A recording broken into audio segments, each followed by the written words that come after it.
This $14 billion machine is set to usher in a new era of nuclear fusion power.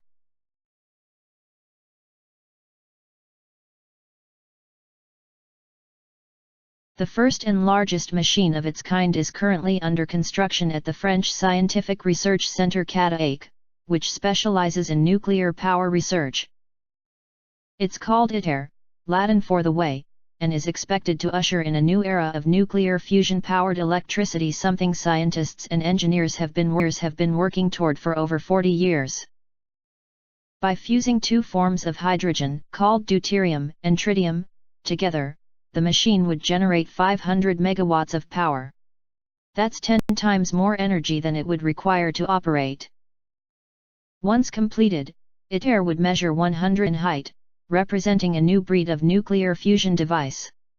If it reaches its energy output goals, it will be the first machine of its kind to bridge the gap from fusion research in the lab to readily available fusion power for cities. As of June 2015, construction costs for the machine exceeded $14 billion. But, in the end, experts say it will be worth it. After all, nuclear fusion is the process that powers stars like our Sun and offers a number of advantages to current energy sources if we can harness that power here on Earth.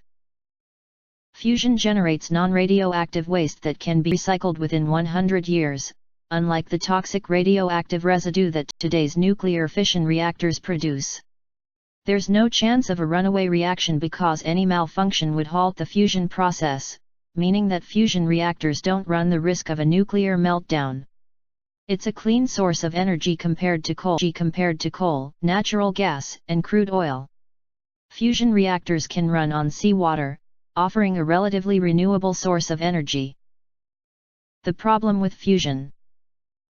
Right now, the biggest one is this: fusion machines in operation today use more energy to run than they put out, which is the exact opposite of what you want from a power plant.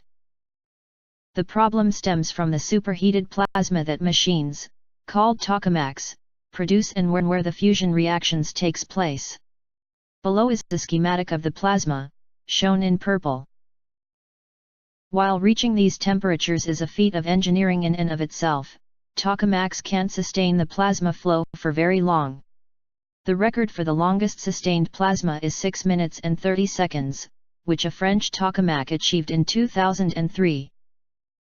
This pulsing behavior, which comes with turning the plasma repeatedly on and off in short bursts, is what scientists have been trying to bypass for decades because pulsing costs too much energy to be a viable approach for net energy gain. Instead, the ideal approach is to build a machine that can produce a self-sustaining plasma. That's where ITER comes in.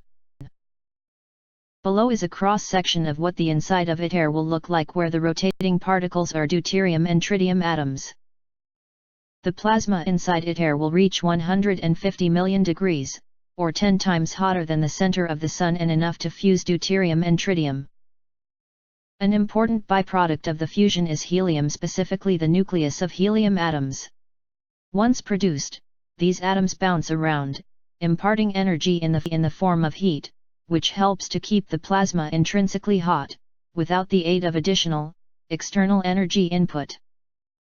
That's how it will be almost completely self-sustaining, Jonathan Menard, the program director of a major fusion facility at the Princeton Plasma Physics Lab PPPL, told Business Insider. This type of fusion burning is very similar to what's happening in the core of our Sun. Another machine in Germany called Wendelstein 7X, which was recently turned on for the first time, is also expected to generate self-sustaining plasma. However, Menard noted that it isn't likely that this machine will generate enough surplus energy to serve as a potential nuclear fusion power plant, which is what ITER is being designed to do. Still, another form of fusion reactors use lasers instead of plasma, like the National Ignition Facility in California, but that area of research still has a ways to go before it can compete with the tokamaks of the world. So far, the laser-based systems are pretty inefficient. Think the plasma fusion systems are closer to having net energy, Menard said. Construction began on ITER in 2007 and is expected to end in 2019 with the firing of its first plasma in 2020.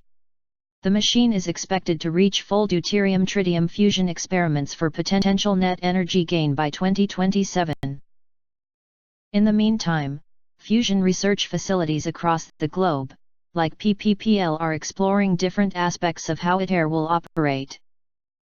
Particularly, we're investigating how well those alpha particles or helium nuclei are confined, MEN